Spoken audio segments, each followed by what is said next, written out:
Não pode ser, é ele? A voz vinda do corredor me fez estremecer. As portas duplas de vidro da sala de conferências da Techmaster se fecharam silenciosamente atrás de mim, como se fechassem uma ratoeira. 8 pares de olhos, como se tivessem recebido uma ordem, se voltaram para mim. E lá estava ele, Ricardo Campos, sentado em uma das cadeiras. Tão elegante como sempre, com bronzeado, como se tivesse acabado de voltar de um resort luxuoso. E aquele sorriso presunçoso característico dele, como se ele mesmo tivesse patenteado. Mas agora ele estava rachado. Não se espatifou, não, mas estava coberto por uma traidora rede de linhas finas, como um para-brisa que sofreu um impacto, repentino, agudo, implacável. Mas vamos rebobinar a fita. Apenas 2 horas antes, eu estava descalço na cozinha do meu humilde apartamento alugado, a 3 quarteirões deste palácio de vidro, tomando café da manhã com cereais direto do copo medidor. O paletó pendurado descuidadamente no encosto da cadeira. O café, pela 3ª vez, esperando no micro-ondas.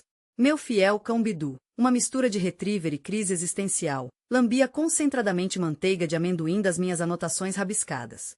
E na tela do telefone, como um desafio do chefe final em um jogo de computador, brilhava um convite: apresentação da revisão da integração do 1º trimestre da Sistemas Alpha. Naquele momento, eu ainda não tinha percebido.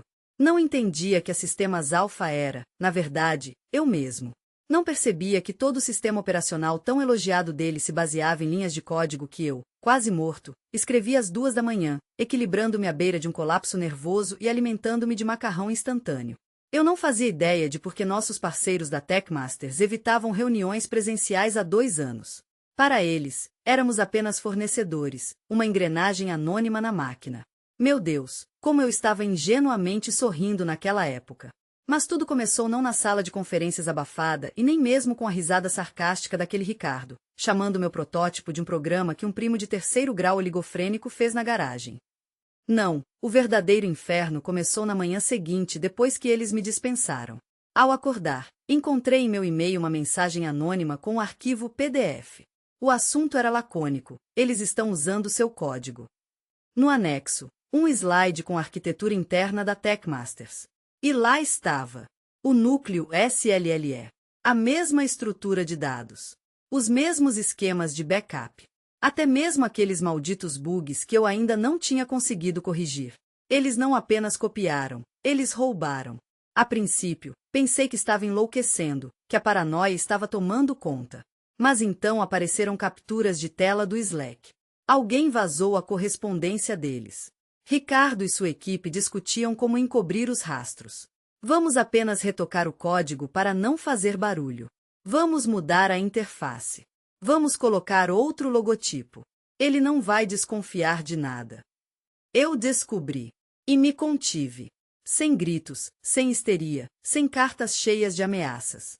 Advogados? Não me façam rir, não tenho dinheiro para isso. Eu apenas observei. Tecendo uma rede de planos, esperando minha hora. Vingança não é uma sobremesa congelada que é servida fria. Não, minha vingança deveria ser uma apresentação, uma extravagância de retribuição, encenada diante do público. Slides, como acusações, projetados na tela. Perguntas claras como uma navalha, para as quais não haverá respostas.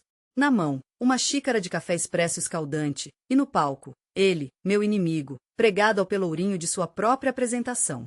É por isso que aceitei o convite. É por isso que cheguei mais cedo. E é por isso que minha apresentação não era apenas uma lista chata de pontos do roteiro do produto. O slide número 8. Ele deveria explodir esta sala para os cães. Mas eu nem tive tempo de tocar no controle remoto. Mateus, aquele estagiário pretensioso, estrategista inacabado, que uma vez zombou da minha demonstração, de repente pulou, como se tivesse sido picado. Espere. Eu conheço você.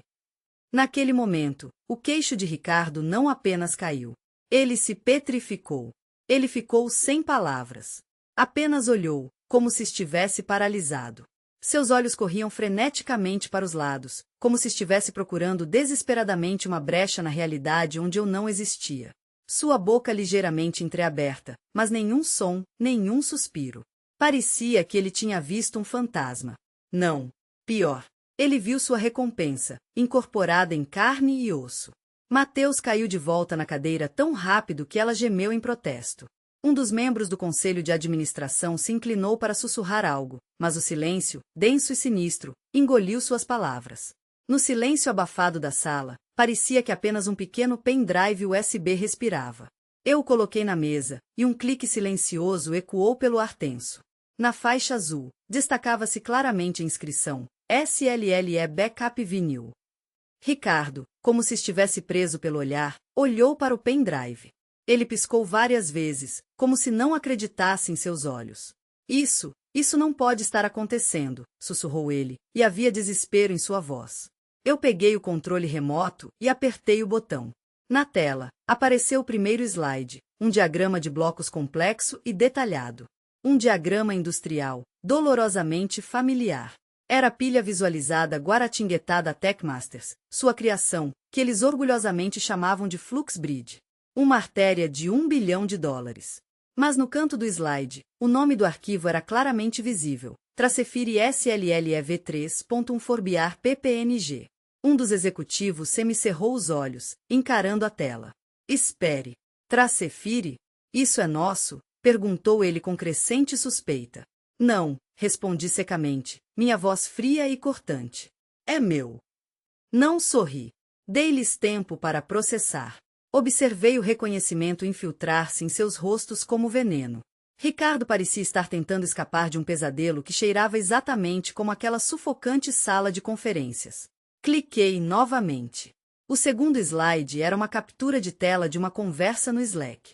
Eles pensavam que a tinham apagado, enterrado nos arquivos. Mas ali estava ela, com data e hora, prova irrefutável. E no centro, o próprio Ricardo, escrevendo: apenas altere o suficiente para ocultar a assinatura do código. Ninguém vai perceber. Um murmúrio percorreu a sala de reuniões, nervoso e sinistro. Um dos diretores, mal contendo a raiva, virou-se para Ricardo. Você nos garantiu que o FluxBridge era um desenvolvimento interno. Ricardo permaneceu em silêncio, como se tivesse perdido a língua. Na tela, o terceiro slide surgia, uma revelação implacável. Uma comparação animada das funções originais do SLLE e dos módulos do FluxBridge. Linha por linha. A identidade era absoluta, devastadora. Até mesmo os erros, pequenos e irritantes erros de digitação, haviam migrado para o novo código. Receive data em vez de received data, uma evidência vergonhosa. No canto da sala, o diretor técnico empalideceu como um lençol. Meu Deus, Ricardo, murmurou ele, como uma oração. Mas isso era apenas o começo. O quarto slide expôs a sujeira das maquinações financeiras. Pagamentos de licenciamento nos últimos 18 meses. Todos, sem exceção, passando por empresas de fachada, uma teia intrincada que levava a RX Systems. A mim. O diretor de operações saltou da cadeira, o rosto distorcido pela fúria. Você está dizendo que estávamos pagando a esse oportunista, que você chamava de insignificante? Avancei, sentindo uma onda de triunfo subir dentro de mim. Estou dizendo, declarei, minha voz firme e confiante, que esse insignificante possui cada linha de código que sustenta seus negócios. Cada conta que vocês pagaram financiou o próprio sistema que tentaram enterrar. E agora estou aqui não como seu fornecedor, mas como seu auditor. O tempo da sua licença expirou. Fiz uma pausa, saboreando o momento. Não creio que possam pagar por isso. O silêncio caiu sobre a sala, quebrado apenas pelo leve baque de uma caneta caindo. A atmosfera ficou densa, como antes de uma tempestade. Ricardo pareceu despertar, cerrando o maxilar com tanta força que pensei que seus dentes fossem se quebrar. E isso era apenas o começo. Deixei o silêncio se instalar, impregnando o ar com uma sensação de desgraça iminente. Deixei que ele penetrasse em seus ternos caros como o cheiro nauseante de podridão, repentinamente descoberto sob o assoalho. Ricardo inclinou-se para a frente, apoiando os cotovelos na mesa. Seus dedos ficaram brancos, agarrando a borda da mesa. Seus olhos revelavam um animal encurralado. Ele parecia um homem acuado em uma casa que pensava ser sua, mas que de repente percebeu que nunca havia possuído de verdade. Você está blefando, sibilou ele, com dificuldade para articular as palavras. Sua voz estava rouca de tensão. Você não pode provar a propriedade. Clique. O quinto slide apareceu na tela. Um certificado de patente, registrado em uma modesta empresa de responsabilidade limitada em Minas Gerais. As datas coincidiam perfeitamente. A impressão digital registrada da base de código. Até mesmo a assinatura escaneada do cartório era visível nos mínimos detalhes. Observei suas pupilas se contraírem, denunciando o pânico. Eu possuo a propriedade legal nos últimos 3 anos, declarei com uma voz tão afiada quanto uma lâmina, sem ceder ao triunfo. A empresa de fachada que lhes concedeu a licença é legalmente minha. Vocês pagaram diligentemente pelo uso do meu software, em silêncio e sem objeções. E agora? Empurrei descuidadamente uma pasta de papel manilha cheia de contratos, repletos de opções e parágrafos. Agora estamos renegociando os termos. De jeito nenhum vamos assinar isso, disparou Mateus, ridículo em sua pompa, como um chihuahua latindo atrás do vidro. Ah, vão assinar, sibilei, avançando para a tela. Porque, se não assinarem, o slide número 6 se tornará público. Clique. O slide 6 apareceu na tela, uma justaposição de 2 violações de dados, uma menor, a outra catastrófica. A primeira, de 2 anos atrás, foi apenas uma falha no inventário do armazém. A segunda, ainda não divulgada, foi um recálculo de folha de pagamento que duplicou temporariamente os bônus para os funcionários errados. Ambas as violações foram resultado do mesmo patch de código apressado para o meu código. Um patch que eles implementaram sem o meu conhecimento. E aqui está a cereja do bolo, continuei, antecipando sua reação. Quando esses abutres de auditoria começarem a bombardeá-los com perguntas sobre esses erros, apenas apontem o dedo para aquela fatídica modificação de código que vocês fizeram após o licenciamento, uma espécie de atividade amadora que instantaneamente os priva de qualquer esperança de compensação por perdas. Outro dos diretores recostou-se na cadeira, massageando a têmpora. O diretor financeiro disse entre os dentes: "Você está nos estrangulando." Apenas dei de ombros. Não estou aqui por vingança. Anseio por justiça. Era uma mentira descarada, mas soava bem para constar nos autos. A voz de Ricardo tornou-se quase inaudível. Agora entendo. O que você quer? Inclinei-me para a frente, minha voz gotejando veneno. Quero que você se lembre de cada sorriso, cada gesto de desprezo, cada ideia roubada e apresentada como sua. Inclinei-me ainda mais, quase sussurrando. E quero que o futuro da sua empresa fique por um fio, dependendo de pagamentos mensais passando pelas minhas mãos. Cada atualização, cada lançamento, cada novo recurso que vocês exibem em seus comunicados de imprensa, a partir de agora, eu lhes dou vida ou os envio para o esquecimento. Ele parecia pronto para pular em cima de mim pela mesa, mas suas mãos permaneceram cerradas em punhos, tremendo de raiva. Ou, acrescentei, como se fosse um pensamento passageiro. Vocês podem tentar começar do zero, com uma equipe que não tem ideia do que está lançando. Vamos ver como seus acionistas avaliam isso. O diretor técnico pigarreou, como se estivesse cuspindo as palavras. Não há tempo para migração. As integrações são muito profundas. Entraremos em colapso em um trimestre. A voz de Ricardo quase se tornou um sussurro. Então esse era o seu plano desde o início? Apenas sorri. Não, Ricardo. Meu plano era sobreviver. E você me deu um motivo para prosperar. Ele olhou ao redor da sala, mas ninguém se atreveu a encontrar seu olhar. Eles já estavam lendo o contrato. E eu nem sequer mostrei o 7º slide. O 7º slide não era para o conselho de administração. Era para Ricardo. Fundo preto, texto branco. Uma citação com carimbo de data-hora, retirada de seus arquivos internos do Slack. Deixe esse idiota passar fome. Até junho, ele estará entregando comida. E abaixo dela, uma fotografia, recortada e aprimorada da câmera no saguão, tirada no dia em que apresentei o SLLE pela primeira vez. Nela, estou eu, com um laptop de demonstração nas mãos, ombros caídos, saindo do prédio. E Mateus está apontando para mim através do vidro e rindo. Um silêncio mortal se instalou. A respiração de Ricardo tornou-se regular, como se estivesse sufocando.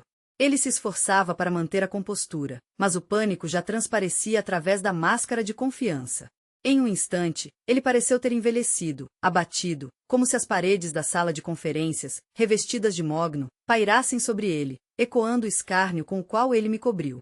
Deixe-me ser claro, disse eu, baixando a voz para um sussurro gelado, cada palavra articulada com precisão mortal. Vocês não apostaram apenas em sua empresa ao confiar no meu desenvolvimento. Vocês apostaram que eu nunca descobriria a verdade. E vocês erraram feio. Mateus tentou aliviar a atmosfera explosiva com uma risada forçada. Ei, qual é, cara? Está tudo resolvido agora, certo? Vamos esquecer isso e seguir em frente. Você está autorizado a falar, cortei, interrompendo-o tão abruptamente que o silêncio na sala tornou-se quase físico. Ele congelou, como se atingido por um raio. Aproximei-me de sua cadeira, pairando sobre ele. Eu criei este sistema nos momentos mais sombrios da minha vida. E vocês riram dele, roubaram-no, refizeram-no à sua maneira. E acharam muito engraçado reenviar minha apresentação para o chat de vocês com a legenda cringe txt. Peguei meu telefone do bolso e, com um tom gélido, ofereci. Talvez eu deva ler suas mensagens pessoais em voz alta? Agora mesmo. Ricardo praticamente se encolheu na cadeira, como se estivesse tentando se fundir com ela. Virei-me para ele, e minha voz soava como aço. Você tem uma escolha. Ou você assina a licença por um preço 4 vezes maior que o atual, e meus engenheiros realizam supervisão técnica completa, ou eu saio, e então cada operação sua, logística, salários, trabalho com fornecedores, se transformará em caos e confusão. Ele abriu a boca para protestar, mas eu levantei a mão bruscamente, interrompendo no meio da frase. Ah, sim, e sobre seu IPO secreto. Joguei outro documento pela mesa. Aquele que está sendo analisado pela SEC. Vocês terão que divulgar informações sobre nossa disputa de licença. Imagino como os investidores reagirão. Uma das diretoras, Helena, uma mulher com um olhar penetrante, olhou para Ricardo com desprezo não disfarçado. Você colocou a empresa à beira do colapso por causa de seu ego desmedido, sibilou ela. Assine essa droga de acordo. Toda a sala ficou em silêncio, com os olhares fixos nele. Ricardo parecia um monumento desmoronando em câmera lenta. A cada suspiro, uma poeira invisível de derrota se levantava. A caneta em seus dedos parecia estranha, contraída pela tensão, como se a artrite estivesse paralisado. Assinatura. 2, assinatura. E então, o terceiro, o traço final. Tudo acabou. Peguei a pasta, acenei brevemente para Helena e já estava me dirigindo para a saída, mas parei na porta. Ah, sim, quase esqueci, disse eu, vasculhando as profundezas da minha bolsa. Retirei de lá uma pequena placa preta e estendi para a assistente no projetor. Ela, com os olhos arregalados de surpresa, leu em voz alta. Esta sala de conferências funciona com SLLE, propriedade da ARX Systems. A inscrição foi gravada com precisão de joalheiro. Encontre um lugar onde os ângulos das câmeras tenham a melhor visão, lancei por cima do ombro ao sair da sala. Da próxima vez que anunciarem suas inovações, que seus seguidores saibam quem realmente construiu seu futuro. A porta se fechou atrás de mim, e pela primeira vez em 5 anos, não senti a habitual corrente de ar gelada naquele corredor. Não peguei no telefone até ter andado 3 quarteirões. A essa altura, uma avalanche de notícias já havia caído sobre mim. As notificações inundaram a tela, como uma barragem rompida. A Ergontech acabava de anunciar a conclusão de uma rodada de investimentos de 25 milhões de dólares. Suas ações dispararam e o mundo fora daquela sala de conferências fervilhava, discutindo o grande sucesso. Eles estavam certos de que tinham ganhado.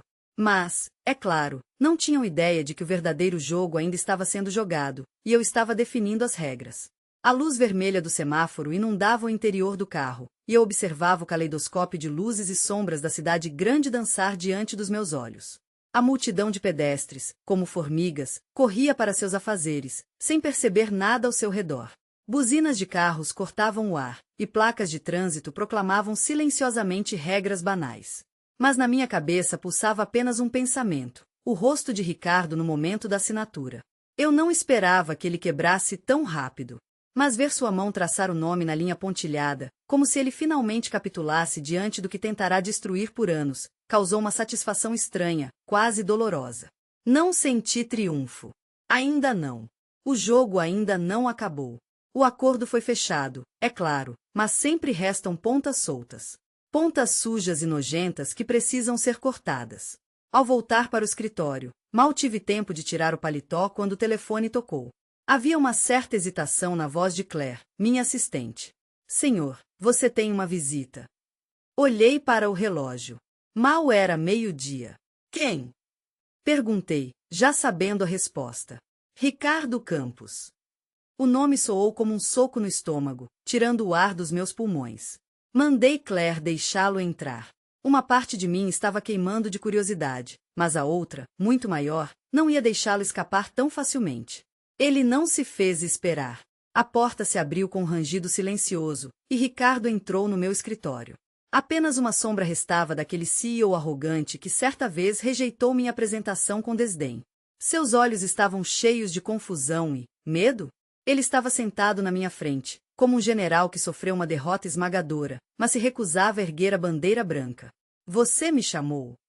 A voz estava rouca de exaustão, como se estivesse lutando consigo mesmo por um longo e doloroso tempo.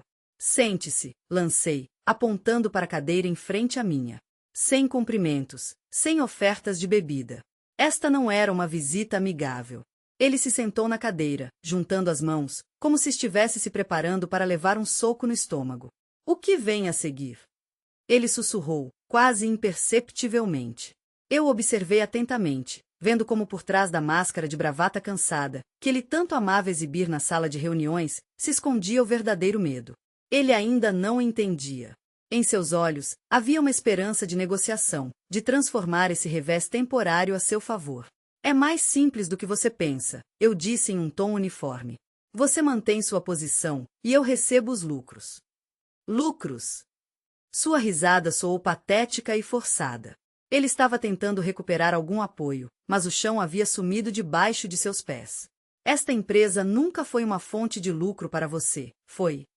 Apenas levantei uma sobrancelha em resposta. Você acha que é uma antipatia pessoal? Não. Ricardo rosnou. Eu acho que é sobre poder. Você quer nos destruir, não é? Quer que nos lembremos de você como a pessoa que nos ensinou uma lição. Recostei-me na cadeira, cruzei os braços sobre o peito e sorri. Previsível. Eu sabia que ouviria isso. Mas, Ricardo, se você se esforçasse um pouco, entenderia. Eu não estou aqui para enterrar a Techmasters. Eu vim para tirá-la da sepultura que vocês estão cavando para si mesmos. Inclinei-me para frente. Minha voz ficou mais dura. Se você quiser continuar este jogo sem sentido, jogará pelas minhas regras. Meus engenheiros farão uma auditoria. Meus homens controlarão cada passo seu. Ou você pode continuar agindo como um grande estrategista, observando seu castelo de cartas desmoronar diante de seus olhos. Ricardo parecia ter caído em um torpor, olhando para o chão. Em seus olhos brilhou uma percepção, amarga e implacável. Nenhum milagre acontecerá. Ninguém virá em socorro, não fará um ato heróico que colocará tudo de cabeça para baixo. Eu tinha todas as cartas na manga, e ele estava apenas preso, agarrando-se aos miseráveis restos de sua autoridade, a máscara de controle que já estava rachando. Ele pronunciou as palavras lentamente, como se cada uma delas estivesse sendo arrancada do fundo de sua alma. Faça tudo, o que estiver ao seu alcance, para salvar a empresa. Eu farei, respondi, e pela primeira vez em todo o tempo que estive nesta sala sufocante, um sorriso apareceu no meu rosto. Mas lembre-se, Ricardo, sempre diga por favor. A porta se fechou atrás dele com um clique suave, e eu me permiti um breve suspiro. Mas o alívio foi passageiro. O telefone tocou novamente, e a voz de Claire, agora claramente tensa, cortou o silêncio. Senhor, há outro visitante. É Mateus. Diz que veio consertar as coisas. O nome Mateus ecoou na minha cabeça, como uma zombaria cruel do destino. Eu já o imaginava, gaguejando, tentando desesperadamente manter um mínimo de dignidade que ele achava que ainda possuía. O mesmo cara que antes zombava das minhas apresentações agora estava à porta do meu escritório, esperando perdão. A ironia da situação não me escapou. Cansado, esfreguei as têmporas e recostei-me na cadeira. Mande-o entrar, Claire. Um instante depois, a porta se abriu ligeiramente. Mateus entrou, com a aparência de alguém que percebeu que mordeu mais do que podia mastigar. O terno não lhe caía bem, muito formal para alguém que provavelmente não sabia dar um nó na gravata sem a ajuda do YouTube. Suas mãos se agitavam nervosamente, como se ele não conseguisse decidir se as estendia para um cumprimento ou as escondia nos bolsos. Eu permaneci sentado. Sente-se, Mateus. Não há espaço para gentilezas aqui. Ele hesitou, como se estivesse reunindo coragem, antes de desabar na cadeira em frente à minha. Seu olhar vagava inquieto pela sala, evitando encontrar o meu, como se temesse a tempestade iminente. Finalmente, ele fixou seus olhos nos meus, arregalados em confusão, como os de uma criança pega roubando doces. Eu sei o que você está pensando, murmurou Mateus com a voz trêmula. Mas escute, Chega, interrompi, levantando a mão abruptamente. Não preciso das suas desculpas. Seu rosto se contorceu em uma careta, algo entre perplexidade e vergonha.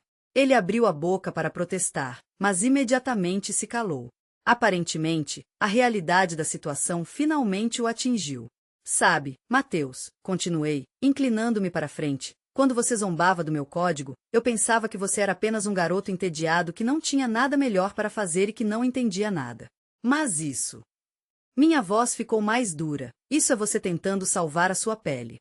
E, para ser honesto, é tarde demais. Ele se remexeu na cadeira, extremamente desconfortável. Seu olhar se dirigiu para a porta, como se estivesse seriamente considerando fugir, deixando-me sozinho com o caos que ele ajudou a criar. Mas ele permaneceu sentado, preso pelo sentimento de culpa. Eu não estou aqui para deixá-lo na miséria, Mateus, disse eu, e embora minha voz soasse abafada, ela continha aço. Eu estou aqui para que você finalmente perceba algo. Você sempre olhou para mim de cima. Ignorou. Me considerou um palhaço. Bem, agora a piada é com você. Você não é apenas um peão neste jogo, Mateus. Você é aquele que entregou a rainha de bandeja. E agora você se pergunta por que tudo está desmoronando. Ele engoliu em seco, o pomo de Adão se movendo nervosamente para cima e para baixo. Eu entendo que estraguei tudo. Eu sei o que nós fizemos.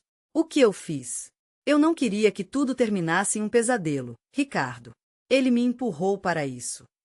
Bati a palma da mão na mesa, interrompendo o fluxo de suas desculpas incoerentes. Seus olhos se voltaram para mim, arregalados de horror. Ele ainda esperava alguma clemência, uma brecha para escapar desse buraco, mas não havia saída. Não se faça de vítima, Mateus.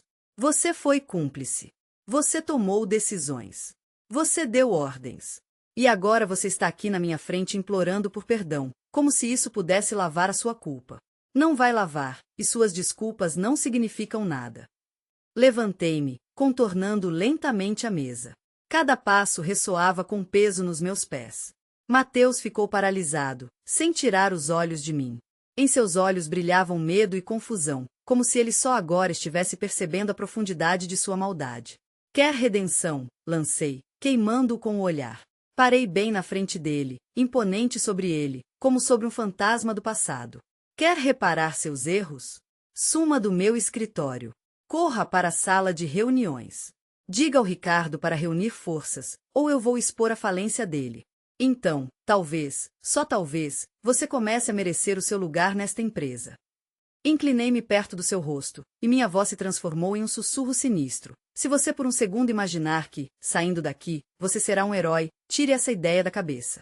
Você é apenas uma nota de rodapé na minha história, Mateus. Uma lembrança de por que eu nunca desisti. Seus olhos se arregalaram de horror, e eu podia ver as engrenagens girando freneticamente em sua cabeça.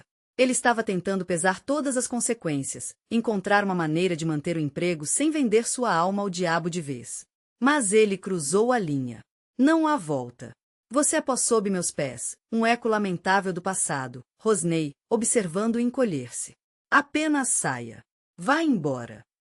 Ele se levantou em silêncio, cambaleando, como se estivesse enfraquecido, e caminhou em direção à saída. Seus ombros estavam caídos, curvados sob o peso da derrota. E não senti nem um pingo de pena. Nem dele, nem de ninguém dessa empresa podre. Este não era o caminho para o perdão. Era o caminho da vingança. Ricardo, Mateus, que se danem todos eles no inferno, não me importo. Mas os negócios, o software, são meus. E sempre serão. O clique da porta fechando foi o sinal. Isso é só o começo. Os dias que se seguiram à visita de Mateus se transformaram em um borrão. O tempo parecia se estender, mas ao mesmo tempo corria em alta velocidade. Comunicados de imprensa, manchetes de notícias, transbordando de entusiasmo com as atualizações revolucionárias da Techmasters, investidores dando tapinhas nas costas uns dos outros, celebrando um futuro seguro com sua plataforma de nível corporativo. E tudo isso, nos meus termos. Cada linha de código que eles exaltavam, cada manchete que os proclamava inovadores do ano, tudo foi construído sobre a base que eu criei, trabalhando nas sombras, enquanto eles riam, copiavam e roubavam. E agora chegou a hora da vingança. Eles estavam pagando pelo meu silêncio, pelo silêncio que eu guardei enquanto eles se banhavam na ilusão da vitória. E-mails caíam como granizo. Investidores, jornalistas, tubarões da pena, todos ansiavam por declarações, citações, revelações do gênio que criou aquele software. Eu podia sentir o medo pegajoso deles, permeando os pixels da tela. Eles precisavam de um salvador, um herói capaz de levantá-los das cinzas que eles mesmos atiçaram. Mas eles não me encontrariam. A glória não me atraía. E então chegou a mensagem que mudou tudo. Não dos assessores de imprensa, não dos advogados tentando encobrir os rastros, mas pessoalmente de Ricardo. Apenas 2 palavras: precisamos conversar. Eu mal consegui conter uma risada histérica. Que audácia! 2 semanas atrás, eu era nada para ele, poeira sob seus pés. E agora ele, como um rato, corre para mim, na esperança de evitar a morte iminente. Meus dedos digitaram a resposta por conta própria. Você tem 3 minutos. O essencial. A resposta chegou instantaneamente. Quero me encontrar pessoalmente. Só você e eu. Sem advogados, sem conselheiros. Você concorda? Respondi sem hesitar por um segundo. Estarei aí em 1 hora. Ao entrar no café, vi Ricardo imediatamente, sentado no canto mais distante. Ele parecia não ter fechado os olhos por vários dias. O terno em péssimas condições, a gravata torta. Nenhum vestígio do antigo brilho e autoconfiança. Diante de mim estava apenas uma sombra do antigo CEO, esmagada pela realidade que eu havia preparado para ele. Sentei-me na cadeira em frente a ele. O café permaneceu intocado, eu não conseguia tirar os olhos dele. Estou ouvindo, disse, tentando manter a compostura. Ricardo olhou nervosamente ao redor e se inclinou para mim, como se temesse que alguém ouvisse. Olha, eu entendo como isso parece, começou ele com uma voz trêmula, mas eu estava apenas fazendo meu trabalho. Tentando proteger a empresa. Eu não pensei que tudo iria tão longe. Eu observei em silêncio, esperando que ele contasse tudo. Mas o clímax não chegava. Diante de mim não estava um manipulador astuto, mas um homem implorando por misericórdia. O que exatamente você quer? Perguntei finalmente. Eu peço uma chance de consertar tudo. Havia desespero em sua voz. Eu sei, agora está tudo em suas mãos. Eu entendo. E eu não estou pedindo para voltar atrás. Eu apenas... Deixe-me interrompê-lo. Minha voz soou tão afiada quanto um estalo de chicote. Você não está pedindo. Nem a mim, nem a ninguém. Você perdeu esse direito no exato momento em que roubou meu trabalho. Quando você, sorrindo, ordenou que sua matilha enterrasse meu código. Você mesmo se privou do direito a qualquer pedido. O sangue escorreu do rosto de Ricardo. Ele abriu a boca convulsivamente, como um peixe jogado na praia, mas não conseguiu emitir nenhum som. Veja, Ricardo, inclinei-me para frente, encurtando a distância entre nós. Você passou a vida inteira tentando me alcançar. E agora eu tenho as chaves de todo o reino, e você é apenas um peão no meu jogo. Dei a ele tempo para digerir cada palavra, para saborear a amargura da realização. Mas há uma pequena diferença, Ricardo. Eu não jogo para vencer. Eu jogo para ver você perder. Por um momento, sua mandíbula se contraiu, revelando a raiva fervendo por dentro. Quase senti que ele estava prestes a explodir, mas não aconteceu.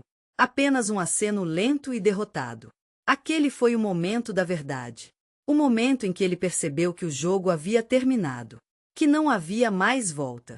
Levantei-me, afastando lentamente a cadeira, cujo som cortou o silêncio como um sino fúnebre. Aproveite o resto do seu dia, Ricardo. Você o merece. Saí sem olhar para trás. Não havia necessidade.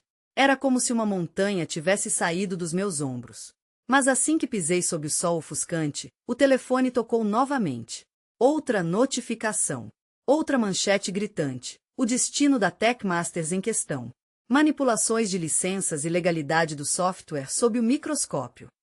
O mundo ainda não tinha ideia. Eles não sabiam toda a verdade, mas saberão. Vou garantir que o nome Arc Systems fique gravado em suas memórias por muito tempo, quando a poeira baixar. A semana seguinte se arrastou como uma expiração interminável. O peso da batalha, a tensão, a expectativa, tudo aumentava para culminar neste momento, mas as consequências chegavam lentamente, como uma maré vazante. Não houve alegria. Não houve sensação de heroísmo. Apenas uma profunda satisfação. É daquele jeito que acontece quando você percebe que mudou completamente as regras do jogo. Virou a mesa de tal forma que o oponente não reconhece mais o campo de jogo. A Techmasters convocou uma coletiva de imprensa. Seu CEO comentará pessoalmente sobre a situação do licenciamento, conforme declarado. Eles não admitiram isso como um erro.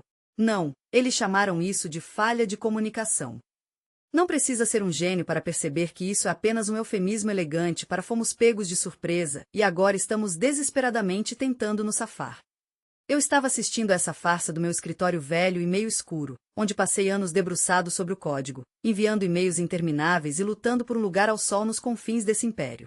Quem diria que esse mesmo cara do depósito, de quem eles zombavam, se tornaria aquele que puxaria as cordas, controlando sua máquina tecnológica multibilionária? O controle remoto estava na minha mão, meu dedo pairando sobre o botão de pausa. Eu queria ouvir Ricardo se contorcer, como um verme miserável pego no anzol. Eu ansiava por ver a admissão de culpa que inevitavelmente viria. Mas havia algo muito mais doce em perceber que eu nem precisava estar presente nessa humilhação. Meu triunfo residia na minha ausência, no meu silêncio ensurdecedor. A coletiva de imprensa começou.